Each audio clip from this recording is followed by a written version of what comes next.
classmates probably know me best as the person who will volunteer when nobody else does. As a result, I've had the opportunity to experience a little more of the hands-on activities while in the academy, and it's certainly enriched my experience. I know that all of us graduating today have our own reasons for applying and committing to completing the Citizens Police Academy. Some of those reasons will be different, but many the same. For me, it goes back to volunteerism and community. My reasons for applying all the way back in January were twofold. First, I have a respect for the service of police officers, and especially the specific community service provided by the Shaker Heights Police Department.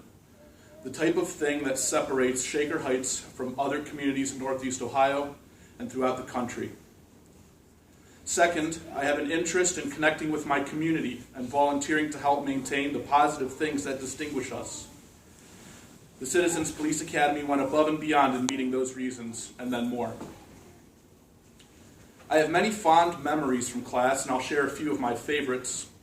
Week number 3, I had the pleasure of being a test subject for the class by drinking more than my fair share of bourbon, participating in field sobriety tests, and blowing into the breathalyzer.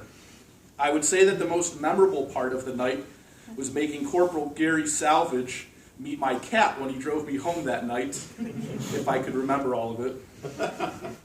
Week number 5, we learned about the response to threats continuum and less than deadly force situations. At the expense of nearly killing Detective Jessica Page while choking her during a simulation, I learned firsthand how split-second decisions can be the difference between life and death for an officer, and more importantly, the actual difficulty in ensuring that your actions are appropriate and in line with the threat continuum. Without trying or thinking, I quickly overreacted to the situation in the simulation, and I felt like I was a bad police officer. I had the opportunity to talk about that night again at a later date with Corporal Kerr, who shared some stories with me from his experiences, and I no longer think that I was a bad cop in the simulation, but one who was lacking in training. We learned how seriously the department takes training, and training is one of the most significant things that distinguishes Shaker Heights from other departments. Week number 6, I had another opportunity to exercise my volunteerism and be the test subject for a demonstration with Alan, one of the police canines.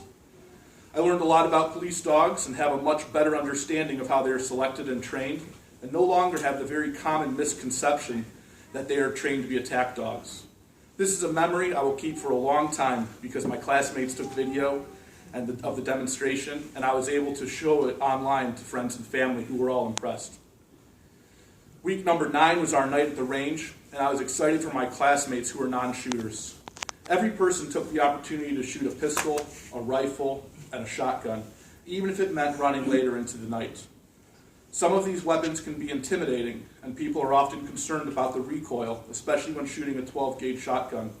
But I'm proud of my classmates, many of whom have little or no shooting experience, who now have some formal instruction, know how to handle a firearm safely, and have at least 50 rounds of shooting experience under their belts. I hope they will continue practicing. I have made a commitment to myself to do the same. My police ride-along from 6 p.m. to midnight on a Friday night with Patrolman Andrew Shenevy was the capstone of putting the individual weeks together into one evening.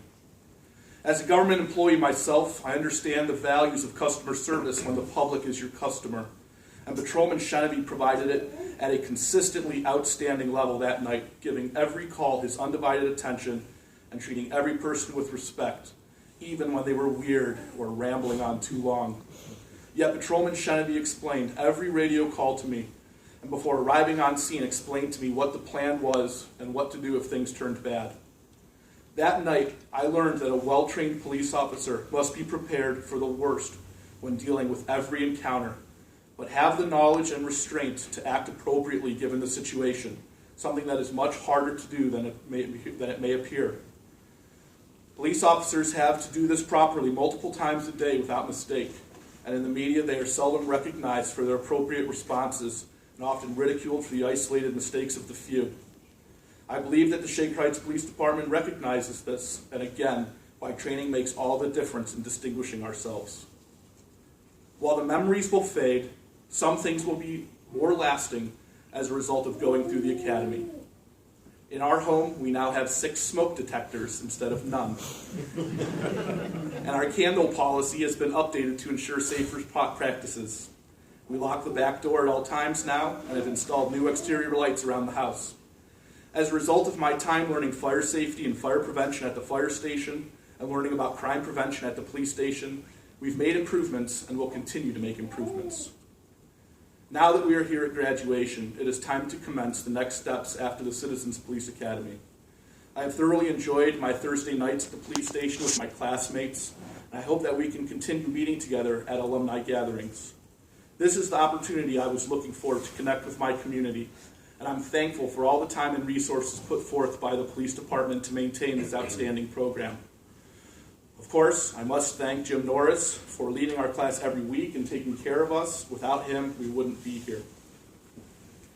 I've mentioned some of the guest speakers and volunteers who contributed to our class, and I want to thank them and the many more individuals who presented to us and gave us their time.